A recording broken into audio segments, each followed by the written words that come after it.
1ನೇ ತಾರೀಕಿಗೆ ನಮ್ಮ Tumakuru news channel 1 ವರ್ಷ ಪೂರೈಸಿದೆ.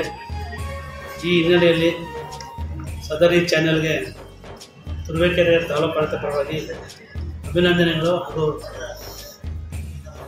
ಶುಭಾಶಯಗಳನ್ನು ತಿಳಿಸ್ತಾ, ನಿಮ್ಮ ಚಾನಲ್ಲು ಸಾರ್ವಜನಿಕರಿಗೆ ಹೆಚ್ಚು ಮಾಹಿತಿಯನ್ನು ಕೊಟ್ಟು ಪ್ರಸ್ತುತ ವಿದ್ಯಮಾನಗಳು, ಈ ರಾಜ್ಯದ ಸುದ್ದಿವಾಹಿನಿಗಳು ಸಾರ್ವಜನಿಕರಿಗೆ ಹೆಚ್ಚು ಮಾಹಿತಿಯನ್ನು ಮುಟ್ಟಿಸ್ತೀವಿ ಅಂತೇಳಿ ಮತ್ತೊಮ್ಮೆ ಭಗವಂತನ ಪ್ರೇರಣೆಯಿಂದ ನಮ್ಮ ಚಾನಲ್ಲು ಹೆಚ್ಚು ಪ್ರಗತಿಯನ್ನು ಹೊಂದಲಿ ಅಂತ ಶುಭಾಶಯ ತಿಳಿಸ್ತೀನಿ. ಹಾಗೂ ನವೆಂಬರ್ 1ನೇ ತಾರೀಕು 67ನೇ ಕನ್ನಡ ರಾಜ್ಯೋತ್ಸವದ ಪ್ರಯುಕ್ತ ಎಲ್ಲ ಸಮಸ್ತ ನಾಡಿನ ಜನತೆಗೆ ಹಾಗೂ ತುರುವೇಕೆರೆ ತಾಲೂಕಿನ ಜನತೆಗೆ ಶುಭಾಶಯಗಳನ್ನು ಕೋರ್ತೀನಿ.